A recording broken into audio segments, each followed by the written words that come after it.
Hello, thank you for joining us on Live News. My name is Elizabeth Mutfang. Let's take a look at the headlines. APC and PDP in fresh war of words over 407.32 billion naira OSUN state debt profile.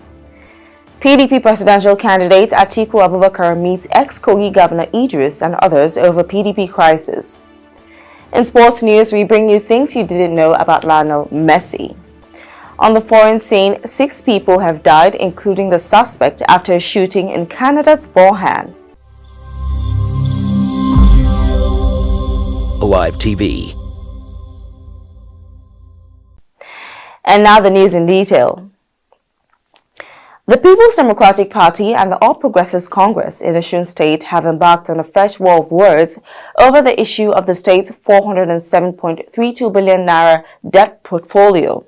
Reports state that both parties in counter statements have risen in defense of their leaders while alleging that they knew nothing about the said debt.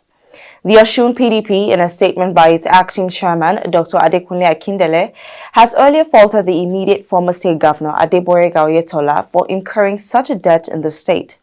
The party alleged that Oyetola was the source of financial and misgovernance rot in the state, adding that the now open debt profile had been long covered in secret. The party claimed that the long-shrouded secret debt has affected the state's finances, investor perceptions, and the general well-being of the people.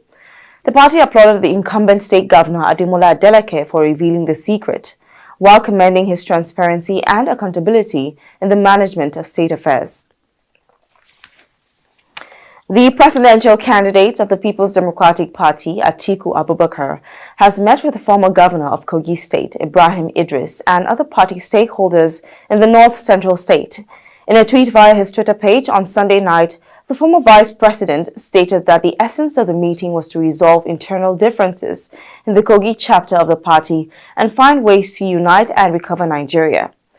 Atiku added that he encouraged former Governor Idris to lead the initiative to reconcile the stakeholders to ensure a united front for electoral success, saying that the party can win the elections united and stronger.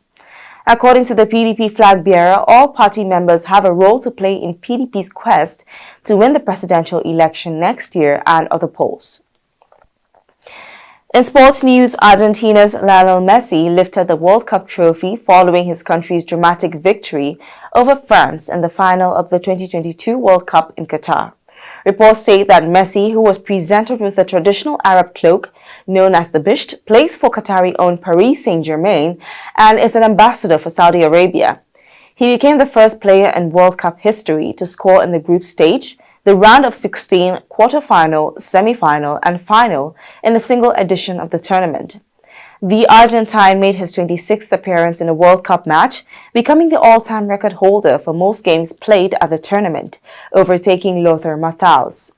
Despite being 35, Messi wants to carry on playing for his country beyond this World Cup, putting to bed any doubts that he might retire. On the foreign scene, 5 victims and 1 suspect are dead following a shooting at a condominium in Canada's Wuhan city, just north of Toronto, the New York Regional Police Department said. Another victim is hospitalized in a serious condition, police said in a statement early on Monday. The police were called to a residential building located on Jane Street, north of Rutherford Road, on Sunday evening for a report of an active male shooter who had shot several victims. The suspect was shot after an interaction with police and pronounced deceased at the scene. An investigation is active and ongoing. According to police, there is no further threat to public safety. Details on the motive were not immediately provided. And with that, we've come to the end of the news at this hour. Once again, I am Elizabeth Mutfan. Thank you for watching.